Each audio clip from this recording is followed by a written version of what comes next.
உனக்கு 20 எனக்கு 40ன்னு டைட்டில் வச்சுருக்கணும், மிஸ் பண்ணிட்டாங்க. ஹாய், நான் உங்கள் டேரக்டர் சாம்சன் பேசுகிறேன். விஸ்வநாதன் அண்ட் சன்ஸ் படத்தை பற்றி பார்க்க போகிறோம். படத்தோட ஸ்டோரி என்னென்னு பார்த்தீங்கன்னு வச்சுங்களேன், நம்ம சூர்யா வந்து மிகப்பெரிய ஒரு பணக்காரர்.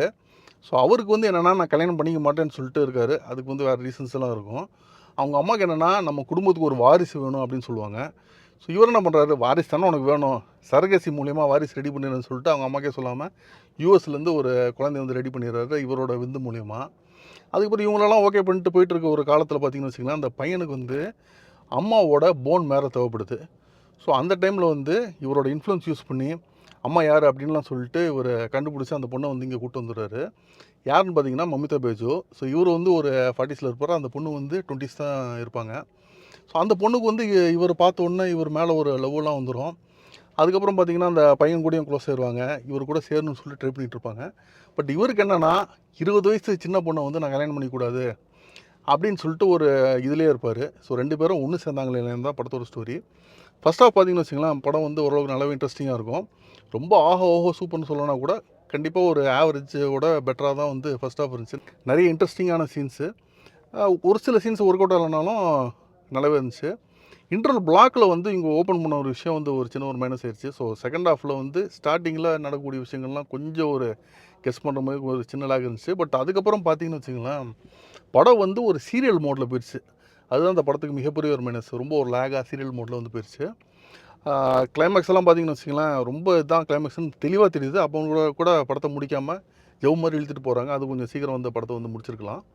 ஸோ தியேட்ரிக்கல் ஆடியன்ஸுக்கு வந்து இந்த படம் எப்படி இருக்குன்னா, first half okay, second half வந்து லேகுன்னு சொல்லிடுவாங்க. ப்ராப்ளி சீரியல்ஸ் எல்லாம் பார்க்கக்கூடிய ஒரு ஃபேமிலி ஆடியன்ஸு, லேடிஸ் அவங்களுக்கெல்லாம் பார்த்தீங்கன்னா இந்த படம் கண்டிப்பாக வந்து அவங்களுக்கு வந்து ஒரு ஃபுல் ஃப்ளெஜ்டாக பிடிக்கும்.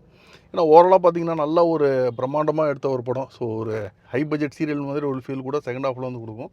ஸோ அவங்களுக்கு வந்து அந்த படம் ஓரளவுக்கு ஓகே.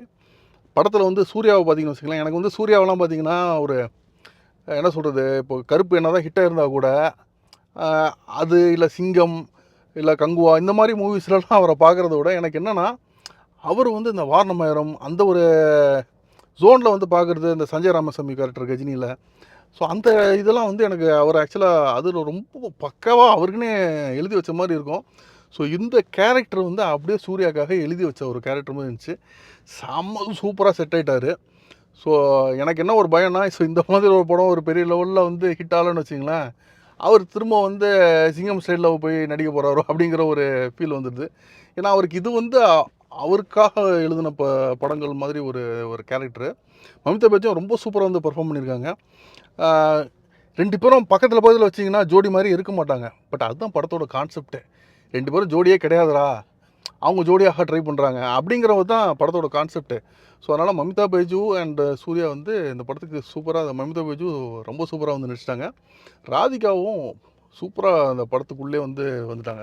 செம்ம சூப்பரு. ரவீனா டண்டன் வந்து ரொம்ப நாளைக்கு அப்புறம் வந்து தமிழ் சினிமாவில் பார்க்குறேன். பட் அவங்க வந்து இன்னும் கொஞ்சம் என்ன சொல்கிறது, ரொம்ப இந்த படத்துக்குள்ளே வந்து உட்காந்தாங்களான்னு ஒரு கேள்விக்குறி தான்.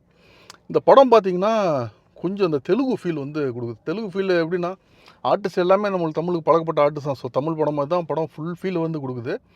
பட் என்னென்னா, அந்த சீன்ஸில் உள்ள டெப்த்து உள்ள என்ன பண்ணுவார் ஹீரோ இதுலேருந்து தப்பிக்க, இது எப்படி சால்வ் பண்ணுவார் அப்படின்னு பார்க்கும்போது தமிழ் ஆடியன்ஸ் வந்து கொஞ்சம் கூட ஒரு லாஜிக்கலாக எதிர்பார்ப்பாங்க, ஐ மீன் யோசிப்பாங்க. அஃப்கோர்ஸ் சினிமாவில் வந்து ரொம்ப பக்கா லாஜிக்குங்கிறத விட லைட்டாக மீறுவாங்க, தெலுங்குல ரொம்ப மீறுவாங்க. ஸோ இந்த படத்தில் பார்த்திங்கன்னா ஒரு சில இடம்லாம் வந்து ரொம்ப மீறி சால்வ் பண்ண மாதிரி விஷயம்லாம் இருக்குது. ஸோ அதெல்லாம் பார்க்கும்போது கொஞ்சம் நம்ம தமிழ் ஆடியன்ஸுக்கு லைட்டாக செட் ஆகாமல் கொஞ்சம் கூட தெலுங்கு ஆடியன்ஸ் சைடில் அந்த படம் போன ஒரு ஃபீல் வந்து கொடுக்குது. படத்தோட மியூசிக் பார்த்திங்கன்னு வச்சுங்களேன், பேக்ரவுண்ட் மியூசிக் எனக்கு தெரிஞ்சு கரெக்டாக இருந்துச்சு. பட் சாங்ஸ் வந்து எதிர்பார்த்த அளவுக்கு வந்து இல்லைன்னு தான் சொல்லுவேன்.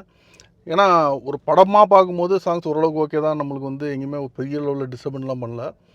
பட் தனியாக சாங்ஸ் கேட்கும்போது எந்தளவுக்கு நம்ம கேட்போங்கிறது டவுட்டு தான். பட்டாம்பூச்சி சாங் வந்து ஓரளவுக்கு ஓகே. பட் அதை தாண்டி மற்ற சாங்ஸ் எல்லாம் வந்து நம்ம திரும்ப கேட்போமாங்கிறதே ஒரு டவுட் தான். இன்னொரு சாங் ஓரளவுக்கு டான்ஸ் நம்பர் ஓரளவுக்கு ஓகே தான். ப்ராபப்ளி வந்து மம்தா பேஜுக்கு வந்து ரொம்ப யூத்ஃபுல்லாக பண்ணணும். பட் கூட வந்து சூர்யா இருக்கும்போது அவ்வளோ யூத்ஃபுல்லாக பண்ண முடியாது. ஸோ யூத்ஃபுல்லாகவும் இருக்கணும், அதே டைம் வந்து ஃபுல் யூத்ஃபுல்லாக போகாமல் கொஞ்சம் கட் பண்ணி பண்ணுங்கிற மாதிரி ஒரு ட்ரை பண்ணி பண்ண மாதிரி ஒரு ஃபீல் கொடுக்குது. அந்த இடம் ஸ்லைட் அந்த படத்தில் வந்து மிஸ் ஆயிடுச்சு. மற்றபடி டெக்னிக்கலாக வந்து இந்த படம் வந்து எந்த இடத்துலையுமே குறை சொல்ல முடியாது பெரிய லெவலில். ஏன்னா வேறு ரேஞ்சில் வந்து இந்த படத்தோட மேக்கிங் எல்லாமே வந்து ரொம்ப பிரம்மாண்டம்லாம் காமிச்சாங்க. அதுக்கப்புறம் இங்கே இருக்க இந்தியன் சீக்வன்ஸாகவும் சரி, யூஎஸில் ஒரு சீக்வன்ஸாகவும் சரி, அதெல்லாமே வந்து நல்லாவே இருந்துச்சு. நிறைய சீன்ஸ் வந்து ஒரு சில சீன்ஸ்லாம் நல்லா புதுசாக நம்மளெல்லாம் சிரிக்க வச்சுது.